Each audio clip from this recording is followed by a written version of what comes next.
Isang revelasyon ang inamin ng singer at It's Showtime host na si Darren Espanto nang maging bisita siya sa programang Fast Talk with Boy Abunda.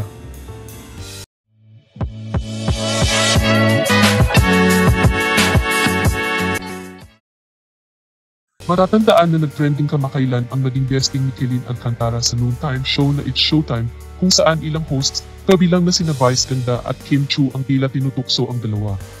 Parehong nadikit ang pangalan ni Kelin Alcantara at Darren Espanto sa Licasti Twins kung saan inamin ni Darren na matalik na magkaibigan lamang sila ni Cassie. Samantalang si Kelin naman at Mahabi Legaspi ay mag-on-screen partner noon. Dahil sa kilig na itinulot ng guesting ni Kelin sa naturang programa at pagkakatukso ng ilang host sa kanila. Tinanong ni Boy Abunda ang It's Showtime host kung ano nga ba ang tunay na istorya sa kanila ni Kelin. Tanong ni Boy Abunda ay kung naging sila pa. Anya, what is the true story? Sabihin mo sa akin ang totoo, Darren. Naging kayo? It's answerable by yes or no. Hindi naman raw direktang masasagot ni Darren kung oo ba o hindi. Sapagkat anya ay ang naganap sa kanila ay parang puppy love at nangyari ito noong mga bata pa sila. Kasi nga, naging kami dati. Sa ni Darren, hindi ko po masagot ng yes or no kasi it was a puppy love kind of thing. Sundot na tanong ni Boy Abunda kung meron bang namagitan sa kanila noon, anya ng singer TV host ay opo before when we were younger.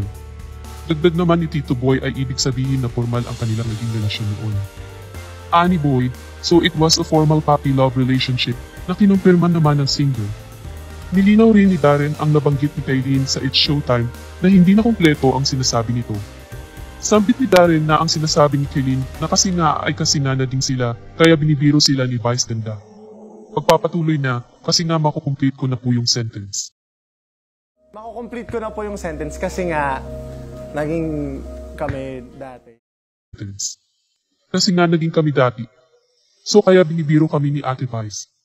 Revelasyon pa ng singer na tumagal ng 1.5 taon ang kanilang relasyon ng actress.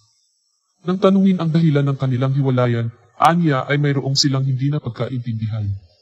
Matapos ang 6 na taon ay napag-usapan nila ang hindi pagkakaunawaan noon at naging maayos na sila at muling naging magkaibigan. Pagbabahagi ni Darren, there was some misunderstanding. And then when we were both mature, parang 6 years later na pag-usapan na namin and eventually we became okay with each other again. Naging friends ulit kami. Nilinaw naman ni Darren na hindi third party ang rason ng kanilang hiwalayan, kundi mga maliit lamang na bagay na hindi nakaunawaan gawa ng mga bata pa sila noon. Anya, misunderstandings talaga kasi syempre kapag mga bata parang kunting mga petty na away.